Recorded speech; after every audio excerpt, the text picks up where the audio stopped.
This video is meant for people over the age of 13. There's some harsh language, and you're going to see some pretty rough and nasty car porn. If you're under the age of 13, watch at your own risk. Trust me, you've been warned. So when I uploaded the completely unaltered version of the review, YouTube copyrighted and blocked the entire thing. Apparently, Disney has some sort of corporate agenda to strike down every single small YouTuber who wants to make a video just for the fun of it. I mean, who could have guessed that? The footage from the movie had to be edited in order for this to go up unaffected. The original version is now available on my Thomas channel's Patreon page. Please consider supporting me. It would mean the absolute world. Thank you, and enjoy the video. If you were born after the year 2000, I'd be willing to bet all of the money I made at my popsicle stand that you would be able to place all three of these things just by hearing a sound. Hey! And this.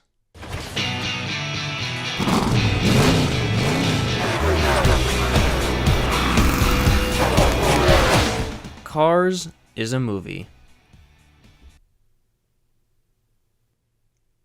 Do I really have like 10 pairs of shoes? Disney and Pixar's Cars, one of the 5 movies I guarantee every single person on the planet has seen. Watching this movie for the first time is a pivotal canon event for every 2-year-old child. That was definitely the case for me. I was 2 when this movie came out, and while I don't think I saw it in theaters, my parents will attest to the fact that this is the most replayed, quoted, and scratched DVD in our house. Every single person in my family will tell you that I was addicted to Cars as a child. I collected the diecast like mad, used them to remake scenes with my friends on the bus, and we stayed in the Cars Hotel in Disney World. Cars was my life. It's one of those movies where literally every single line of dialogue, every music cue, every sound effect, and every single shot composition is etched into my brain. Everybody does this, so I'm going to too. Red, can you move over? I want to get a look at that sexy hot rod. You know, I used to be a pretty good whistler. I can't do it now, of course, on the count of sometimes I get fluid built up and my engine gets blocked, but Doc said he's going to fix it. Oh, he can fix about anything. That's why we made him the judge. Boy, you should have heard me go giddy up boom papa mau mau. I'm not one to brag, but people come pretty far to see me get low on the mau mau. Oh man, that's just great. Hey, what's wrong? My lucky sticker's all dirty. That ain't nothing. I'll clean it for you. No. That won't be necessary. The movie was released 20 years ago today, but in those 20 years, it's garnered this reputation as being the lesser of the group of Pixar's earlier films. There have been countless reviews over the years calling it bad and soulless. When I heard these for the first time as a 12-year-old, I could not wrap my head around them. Cars, a bad movie? There's no way. So today, in honor of the 20th anniversary of Cars, I want to go back and look at this film that defined my childhood and see if all that hate is deserved. But before we do that, let's take a trip all the way back to the 90s and see how this film came to be.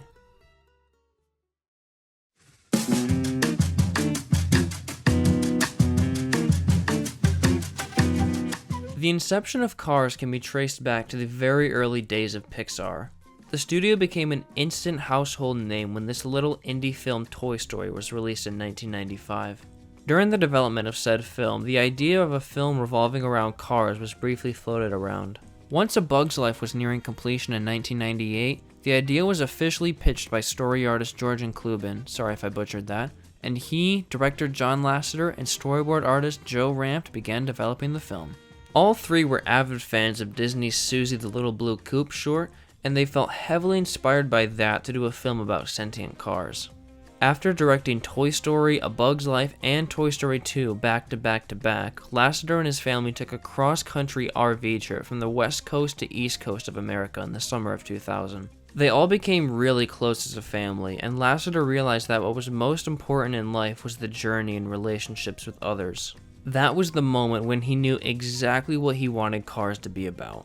He, along with a group of animators, took a tour along the infamous Route 66 to gather research from various landmarks and establishments, which provided inspiration for Radiator Springs. When it came to the visual look, Lasseter and the production designers really became interested in making a film that was entirely removed from our reality and set in a world where literally everything was a car. The characters, the buildings, the landscape, hell, even the bugs are cars. The designs and animation of the characters themselves went through several rounds of development. Initially, they were able to do anything. I mean, literally anything. Lots of stretching and squashing, which didn't look too natural or convincing. They moved a lot more like cartoon characters rather than real cars. The team was insistent on having the cars both look and feel real so people would take the movie more seriously.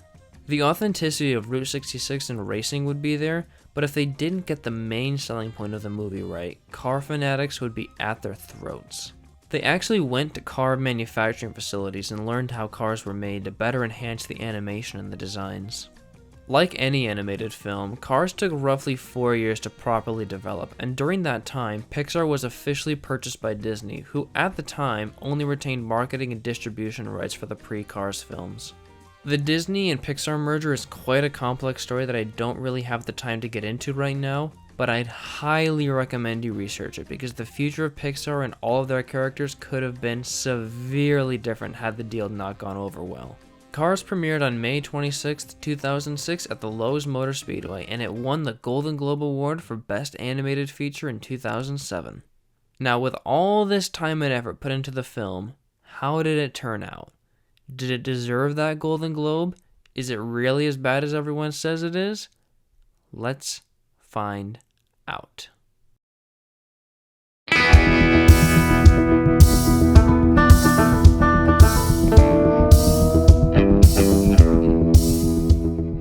I'm just gonna say this right off the bat. Giving my unbiased thoughts on this movie is going to be so damn hard. If my 9-year-old self heard me saying anything bad about this movie, he'd probably throw the diecast Frank at me. I'll do my best to give fair critiques when the time comes, but goddamn, Cars is such a good fucking movie. Every time I watch this movie, it radiates, no pun intended, this comfy escapist feeling. The story's not anything too mind-blowing, but it's still valuable for kids and adults. Slow down and enjoy the journey in life. I actually feel like this is one of the rare Pixar movies where the theme would resonate more with adults than kids. As someone who just graduated from college and is about to enter full-on adulthood, having this movie tell me that it's okay to slow down in this fast-paced, often impatient world is super resonant. I was actually shocked to learn that this movie was almost 2 hours long. For a film whose story is about slowing down, it's paced really well and you never feel like you're wasting your time watching it. There's no filler and every single scene builds on the last. Pixar's early films are so damn clever and this movie is no exception. I really like how subtle the exposition is laid out to us. We are totally unfamiliar with these characters and what they want as the movie begins, but the filmmakers actually use the racing aspect of the story to tell us who these characters are. It's the race commentators that tell us about the King, Chick-Hicks, and Lightning McQueen and set up their wants and needs in a way that feels like a real sports commentator would, which is so clever. It doesn't feel forced or written out in capital letters. The same goes for the visual storytelling. The opening race takes place at night, and in this wide shot, the surroundings are completely blacked out, and the only light is coming from inside the track, showing how McQueen only cares about racing and winning. But then, by the end of the movie, once he's warmed up to the town and realizes that there's more to life than racing, there's no darkness, and the sun lights up the entire area. There are also neat little things too, such as one of McQueen's bullets getting covered by tar, showing that the town is starting to rub off on him and winding him back from racing. These aspects are so important in shaping the story and give the film a sense of integrity. While we're on the visual appearance of the film, I want to talk about the animation because holy shit, Pixar hit it out of the park. They had been making movies for about 10 years at this point, and every movie's animation significantly improved on the last. Cars is no exception, and in my opinion, this is the first Pixar movie that genuinely looks photoreal. The lighting and texturing on the cars and everything around them is so gorgeous. Check out the chrome on Doc. Notice how there's a slight reflection on the newly paved road.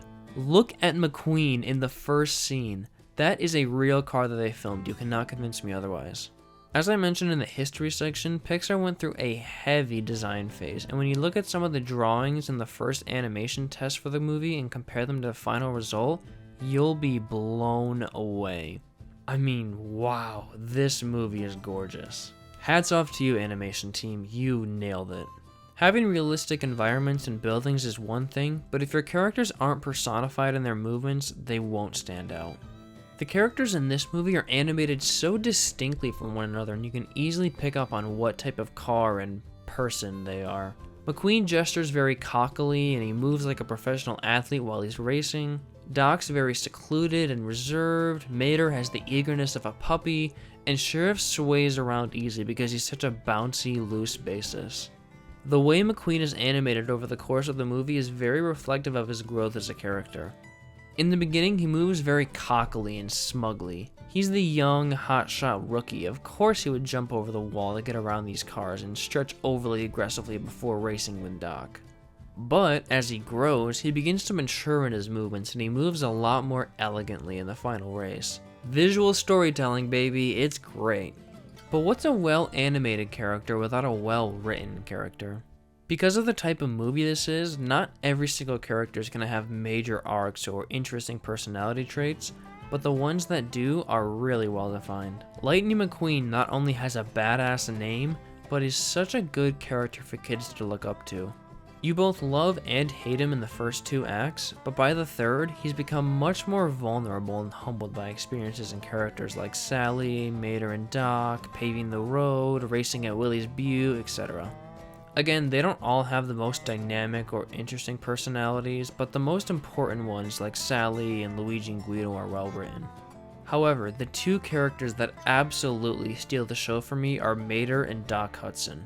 Wow, what a layered, interesting character in Doc Hudson. There's so much pathos to this character, and he's so different than everybody else in Radiator Springs. He's calm, wise, reserved, a bit cranky, but loving when you crack the surface. This scene when he takes a lap is so damn inspiring. He spent the entire movie dealing with this piece of shit who's a symbol of his past coming to haunt him, being inadvertently told that he can't race anymore. But he knows that he can. He puts those tires on and takes the lap. Oh god, those chills were there. And then you got Mater. Morning, Sleeping Beauty! Probably the most divisive character in Pixar history, but I actually found myself really liking him here. Not only is he comic relief, but you really sympathize with him. Tractor tipping and backwards driving are my other favorite scenes because you see the friendship genuinely start to form between Mater and McQueen, and you learn that Mater is much more than just the funny, goofy tow truck. He really wants to ride in one of those helicopters, and he calls McQueen his absolute best friend. That very last scene where we see him flying over Radiator Springs, man, that just hit me in the feels. They didn't have to add that in, but they knew just how much fun and important this character was. These 2 guys' arcs, coupled with their absolutely wonderful voices by their respective actors, made them the most memorable characters in the film and always come to my head when I think of this movie. Another part of Cars that I absolutely love is the humor. The early Pixar movies are really great films, but they're also really great comedies. Look at the original Toy Story, for example. It has your funny slapstick moments for kids, but then it also has genuinely clever and funny jokes for adults. That goes for Cars, too. I mentioned how quotable this movie is, and when I think of a line or a joke from this movie, it's always gold. Like, you've got the greatest character in cinema being a comedic genius, McQueen's not-so-subtle shading of his sponsor, Doc roasting McQueen, oh, so great. This type of humor is not only funny, but it also helps the movie stand out from others that are somewhat similar. There were a few times during my latest rewatches where I genuinely laughed out loud. It's a really well done comedy. There are many more things that make this movie so great, but the thing that makes it so memorable in my opinion is the passion and dedication behind it. Despite John Lasseter being a not so great person, I can't deny that he put his all into this movie. Joe Ramfton himself put so much time and research into this movie to make it as authentic as possible. The team didn't half-ass anything. They didn't just make the main characters cars and put them in our world. They made the canyons in the background Cadillacs. They made sure that the characters drank oil, something that cars actually need, and gave everyone realistic car-esque goals. Car people will like it, racing fans will like it, animation fans will like it. Hell, I guarantee that anybody who couldn't care less about any of those things could like this movie if they understand just how passionate the team behind it was. It's a fun, cozy, satisfying, and passionate film that definitely deserves to be a canon event in any 2-year-old's life.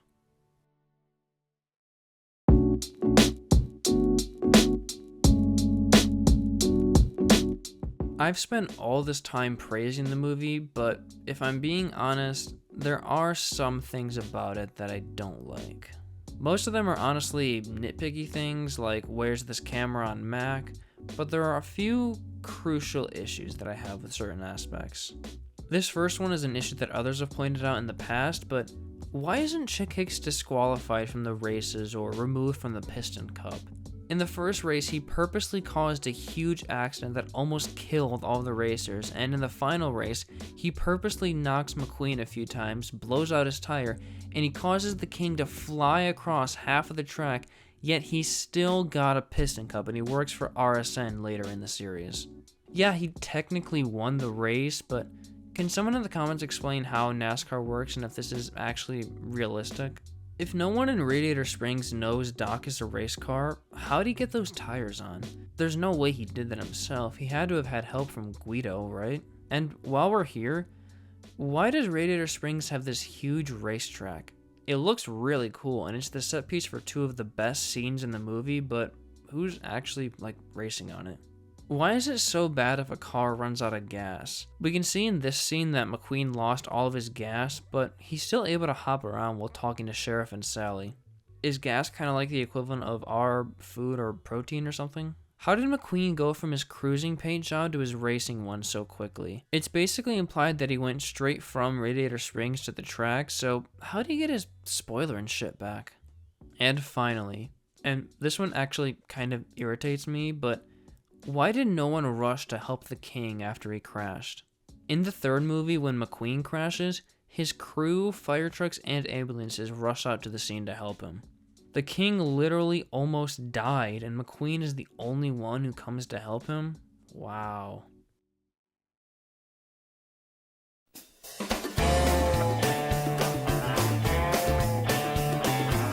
I've both read and watched a ton of negative reviews of this movie and this franchise over the past 10 years.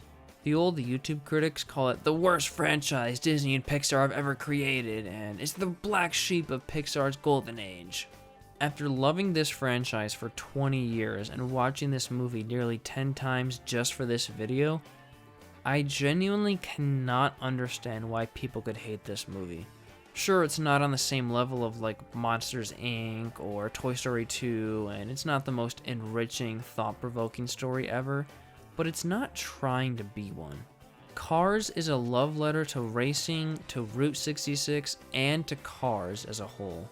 The team behind this movie was so passionate about taking this simple idea to the next level and pulled out all the stops to suck us into this car-centric world.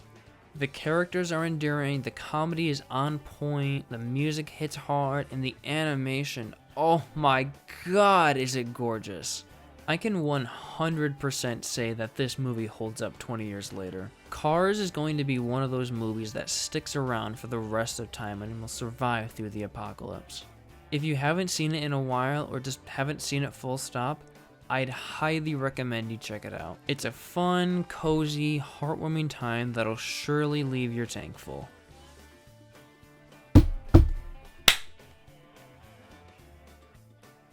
I'm so desperate.